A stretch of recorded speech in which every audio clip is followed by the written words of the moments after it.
Hello, crafting friends. Welcome to my podcast. My name is Barbara Radzavikas and I'm Monday Crafter.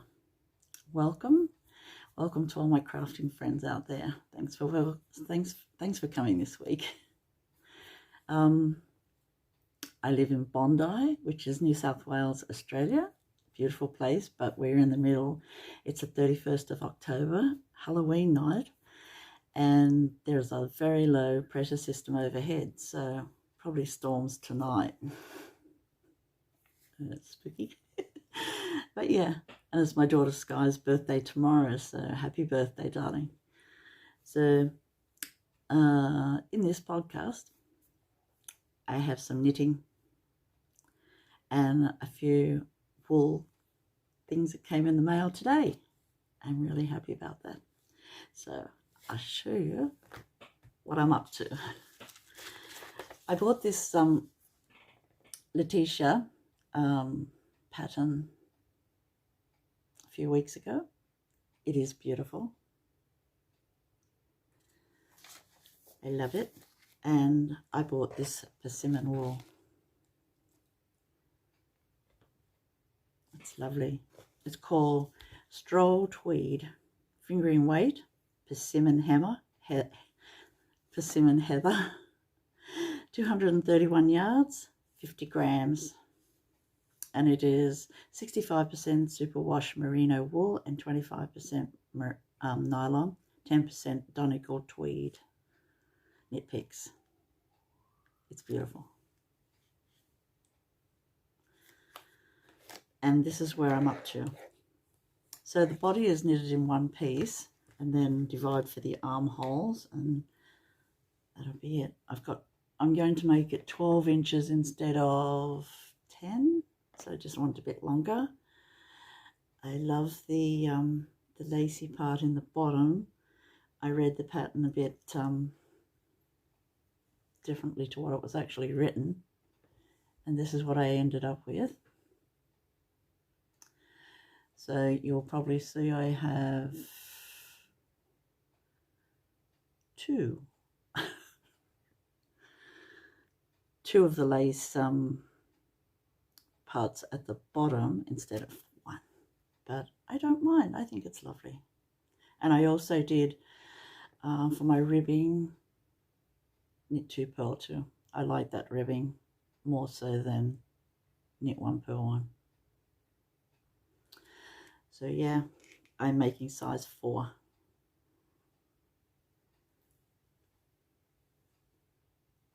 You see I've got all my little parts marked off with heart markers. I need the sequences marked, otherwise I get a bit lost. And I need to know exactly, where I've made a mistake before I get too far into it. It's a good idea for me. This came in the mail today. Green and green, but it is beautiful green.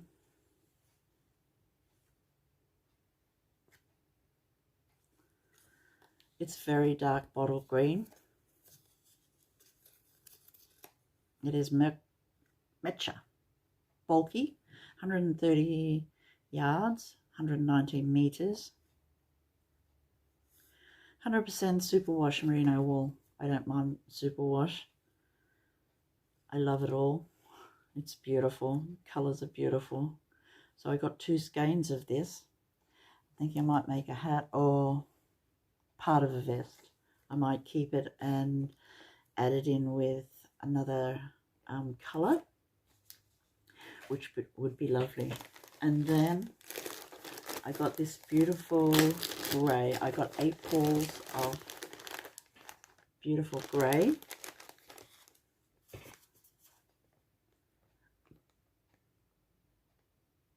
I love grey. And it's Serdar yarn. Do you remember Serdar wool? I used to knit with it like in the 80s. I think it's so beautiful. And this is DK. The old 8-ply. I love it. And then I found it and just love it. It's Northwood tweed. soda. And this is what I'm going to make with it. My other vest. Well, it's got sleeves, but yeah, to go over a dress. It's my Nera. I think it's beautiful by Baraka. Beautiful. So that's what I'm up to at the moment. Also in this episode, I took a visit to my friend Judith, and Judith was in the process of pinning up her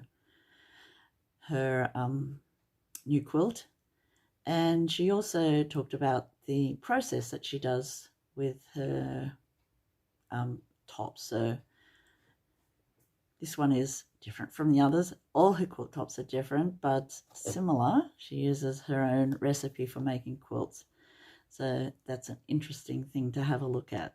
So I hope you like my visit to Judith.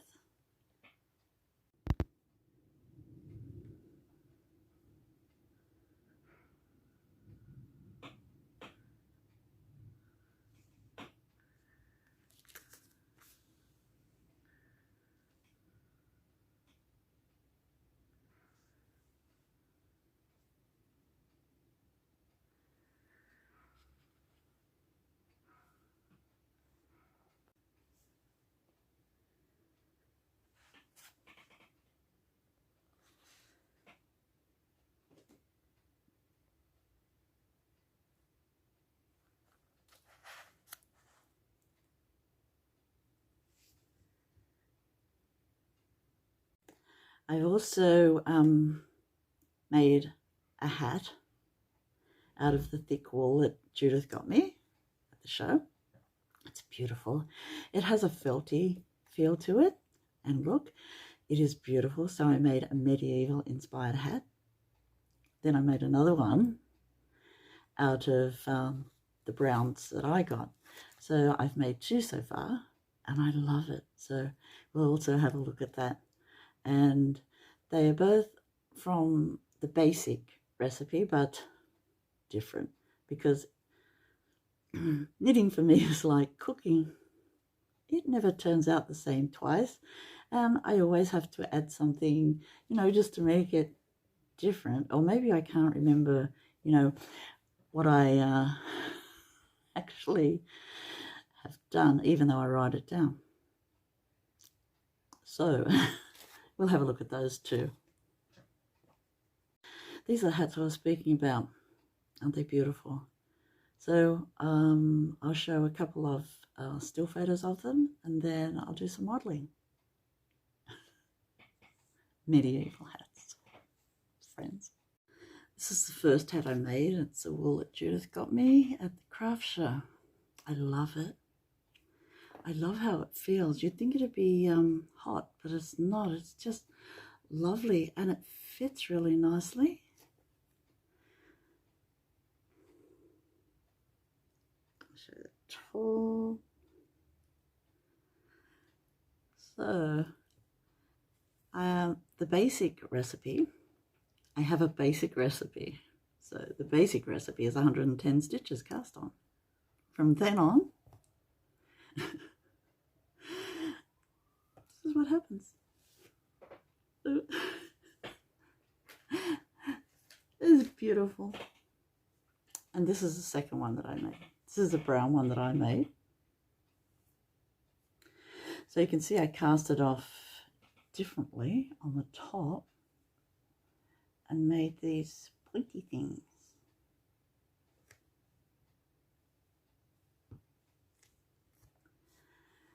I like the brim of the hat to be, and because the wool is felty and stable, it stands up, so you can see the brim fits nicely on my head. And here it is again in these beautiful colours, greens and browns and heathery mossy type colours. It's so beautiful. It's 10 ply. This is the inside.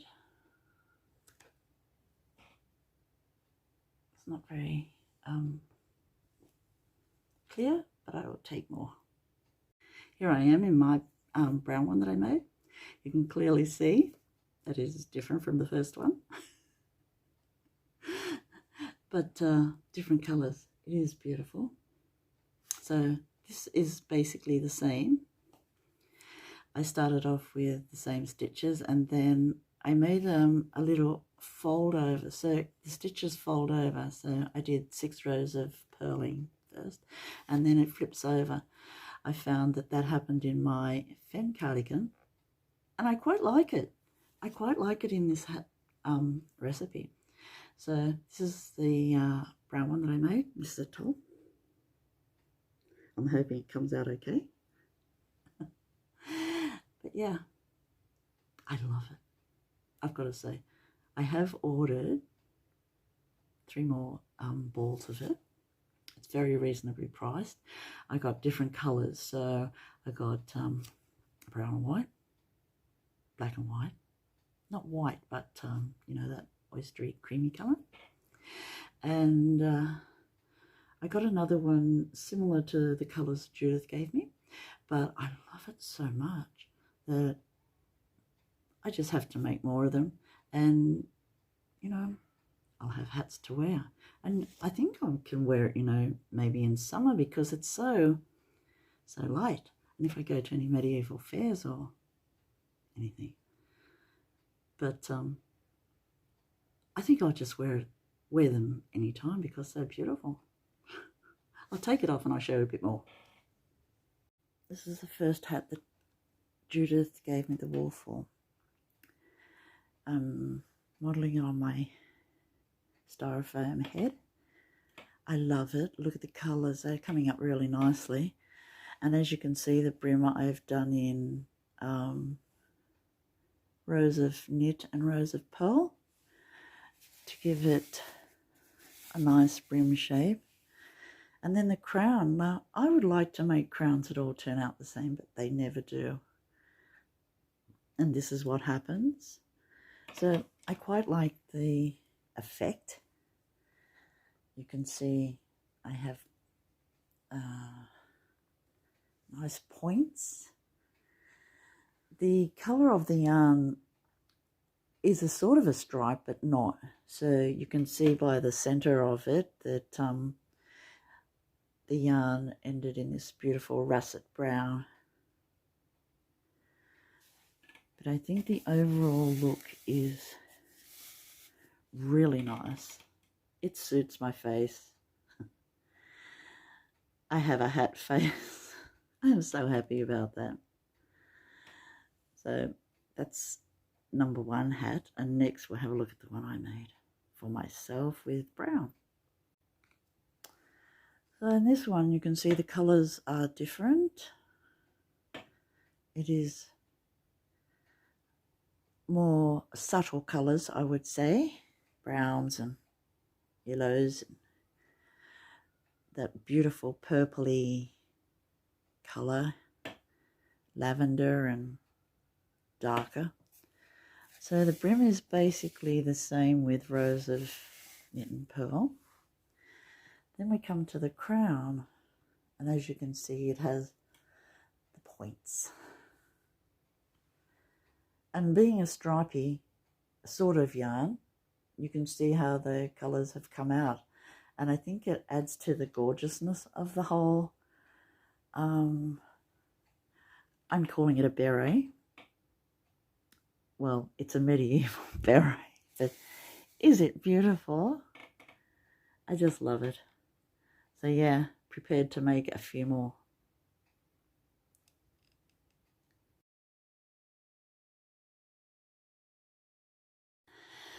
This is the footage that I took when I went to Judith.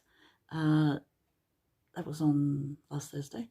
So yeah, I hope you like it. Judith is such a lovely person and so kind, you know, and I love her so much, and we have fun together. That's what quilting's all about, having fun, sharing ideas, talking about fabric. I could talk about fabric all day, and wool. I talk about wool all day too. So let's have a look. We'll visit Judith now. Okay. So I want to place this so that it the straight lines on the back are parallel to each other. I don't want it to be askew. And this is something that I do especially when I'm basting a quilt by myself. So I just first pin the top to the batting, get it all sort of nicely lined up, trim around the batting, and then I can place it onto the backing wherever I want it. So just pin around the edges fairly loosely, put a few pins in the center, and then I kind of pull it up like that so it fits on the usable space of this table. This is actually a nice big table, but I always have fabric on the other end, which reduces the amount that I can use. So I just pin it all up, and then I'll trim around. And these flathead pins are useful because I don't have to remove them to use my rotary cutter and roller. So just pin the last few bits there and there. Okay, so now I'm going to trim it, and this works for the way I work, but it wouldn't be good if you were kind of giving it to a long armor, or if you sort of most people when they're quilting, they like to leave a kind of a layer, an extra sort of several meters of batting all the way around, because the quilt, especially if you're long arming it, is going to what's the word I use, the layers are going to shift. But since that doesn't seem to happen when I quilt, I'm perfectly happy to just do this. And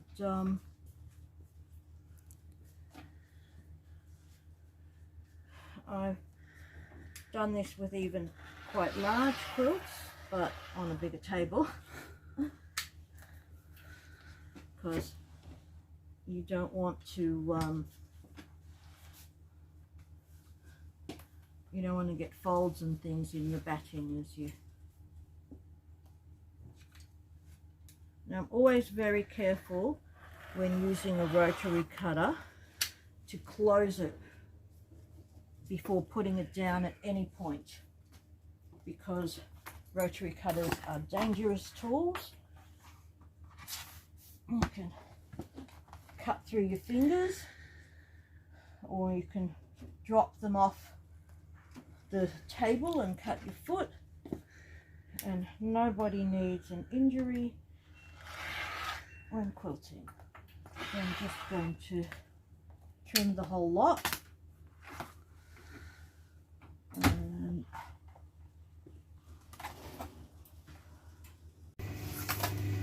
okay, so then I just pick it up like that,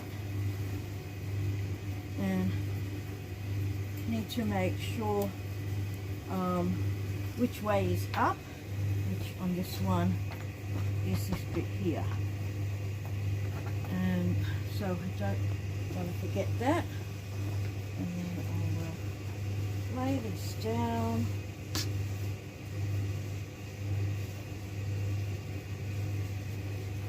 and stick something on it. Now the rulers aren't by themselves strong enough to really hold it in place. I often use small tins of tuna to just put it where I want it. And okay, so just make sure it's sitting fairly straight onto the back. And I want it a little bit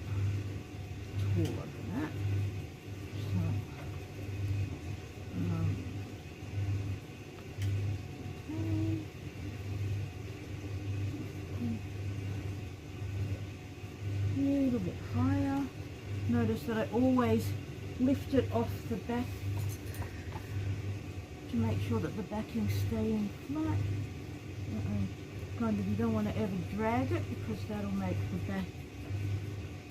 the backing shift and wrinkle.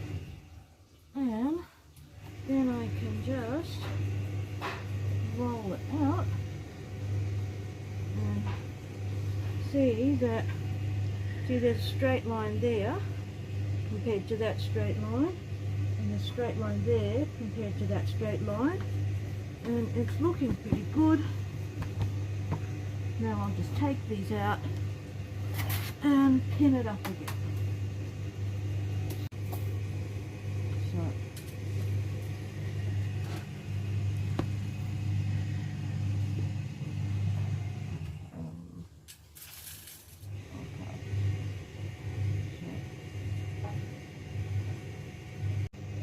this is how I based a quilt to be square on to the backing. If I have a backing that has like straight lines, a lot of people are careful to always use backings that don't have a regular pattern, because regular patterns can look wonky if you don't get them exact. But if I have straight parallel lines that I want to match, I find that this works pretty well. And now I'm just going to go around and pin everything, and I pin along my borders too, but I'll just safety pin the inside. Thanks, Judith. This has been really interesting, how to pin up your quilt using a small space. See you next time.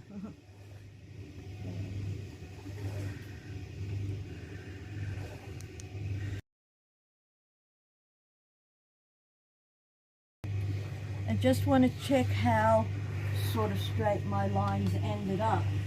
So I'm just folding over the back a bit to square up and kind of see. It's looking pretty good to me. That the straight lines are roughly at right angles to the edge. So I'm happy. Fell in love with these owls, which I bought at the Quilt New South Wales Sydney show on Sunday. It was a 30cm piece with the fabric, and it just had to be made up immediately. So that was the first thing to do. The way that I sometimes I use sort of a separate binding, but sometimes I just use a fold-on binding, and I need to have at least an inch extra of backing compared to the top and batting. And when I've sewn around the edges and the border, then I'll just trim back to an inch, and I'll just kind of fold over so that the edge of the back matches the edge along there, and then I'll fold it over again, and I press these folds to make them easier. Some people use glue, which, you know, one day maybe I'll try that. And then just, you know, I go around, I mitre the edges, but it does need to have an inch.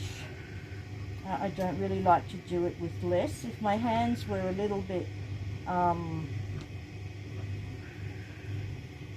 better like they used to be, I guess I could do 3/4 of an inch, but I actually prefer the inch for the width of binding that I get. And that's what I look forward to. Sort of do it the edge like that, I pin it in place, and then I fold it down like that, and can't really show you till but kind of it goes like that, and I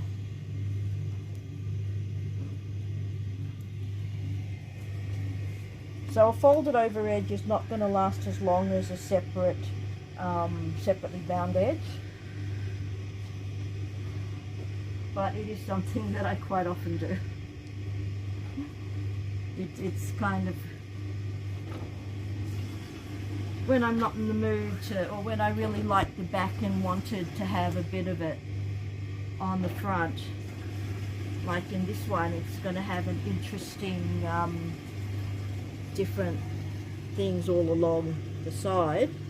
Then I do a fold over. But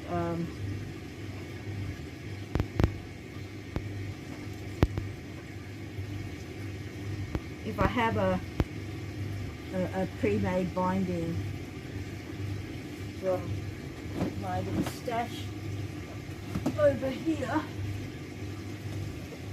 if I have one that works, I probably could have used that one, but I don't think there's enough of it, and I don't think I really have any others that, and in this case I didn't even think about it, I just knew straight away that I wanted to do a fold over.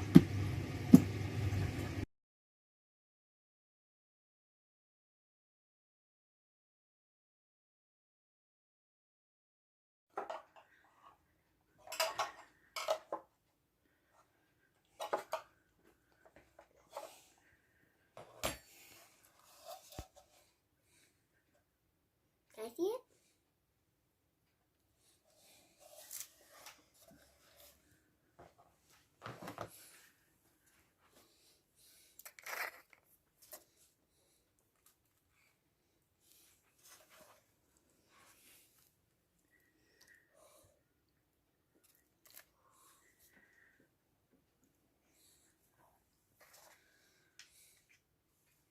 It does actually have a fridge.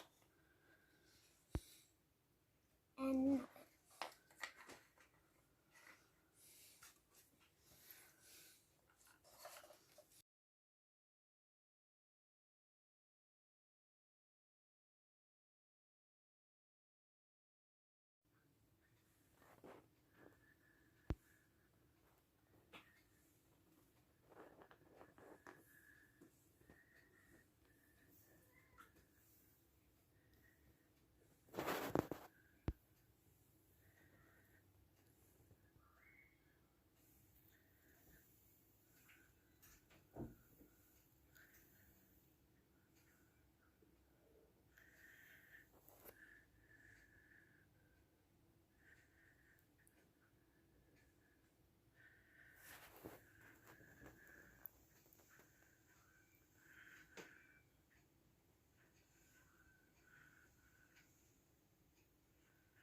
Okay, that's it for me for this episode. Thank you so much for watching. If you like my content, please like and subscribe. And I'll see you next week. Bye, friends.